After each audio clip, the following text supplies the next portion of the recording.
Ukraine اور غزہ میں بڑے جنگی تنازعات کے تناظر میں ہیومن رائٹس واچ نے اپنی سالانہ رپورٹ میں سن 2023 کو ایک ایسا خطرناک سال قرار دیا جو شدید انسانی مصائب سے عبارت تھا۔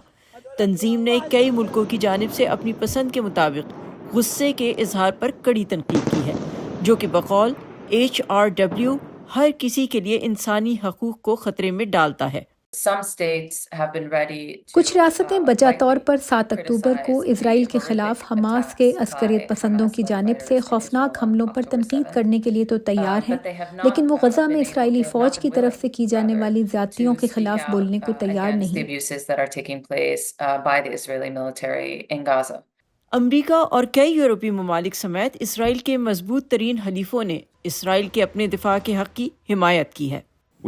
ہمیں علم ہے کہ ایک ایسے دشمن کا سامنا کرنا ہے جو کہ خود کو عام شہریوں کے بیچ چھپا لیتا ہے، جو کہ سکولز اور ہسپتالوں میں خود کو چھپا لیتا اور وہاں سے حملے کرتا ہے۔ اس سے یہ انتہائی مشکل ہو جاتا ہے، لیکن غزہ کے شہریوں، خاص کر بچوں کو جو قیمت ادا کرنا پڑ رہی ہے وہ بہت زیادہ ہے۔ ہیومن رائٹس واچ نے اس سے بھی آگے بڑھ کر اسرائیل پر جنگی جرائم کا الزام عائد کیا ہے۔ اسرائیل ان کی سختی سے تردید کرتا ہے۔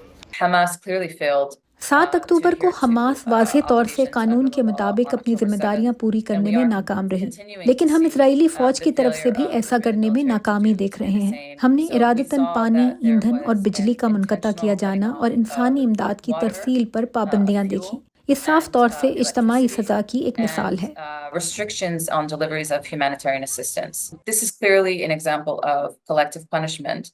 ہیومن رائٹس واچ نے سوڈان میں ہونے والے مصائب پر بھی روشنی ڈالی ہے اور میانمار میں جہاں فوجی حکومت نے اقلیتی گروہوں کے خلاف اپنی تباہ کن مہم جاری رکھی ہوئی ہے۔ تنظیم کے مطابق افریقہ کے ساحل کے علاقے میں جنگجو گروہ اور دہشت گرد مخالف افواج باقاعدگی سے مظالم ڈھا رہی ہیں۔ رپورٹ میں افغانستان میں طالبان کی حکومت میں عورتوں پر ہونے والے ظلم کو بھی ہائی لائٹ کیا گیا ہے۔ اس میں بھارت، روانڈا اور چین سمیت کئی ملکوں پر بیرون ملک رہنے والے اپنے شہریوں کو یا ان کے ملکوں میں موجود گھر والوں کو ٹارگٹ کرنے کا الزام لگایا گیا ہے۔ نشانہ بننے والوں میں اکثر سیاسی مخالفین شامل ہیں۔ ہیومن رائٹس واچ نے ایسے اداروں کی تعریف کی ہے جو کہ انسانی حقوق کے لیے کھڑے ہوئے، جیسے انٹرنیشنل کرمنل کورٹ کا ان الزامات پر روسی صدر ولادیمیر پوٹن کی گرفتاری کا وارنٹ جاری کرنا کہ ماسکو یوکرینی بچوں کو زبردستی اپنے علاقے میں منتقل کر رہا ہے۔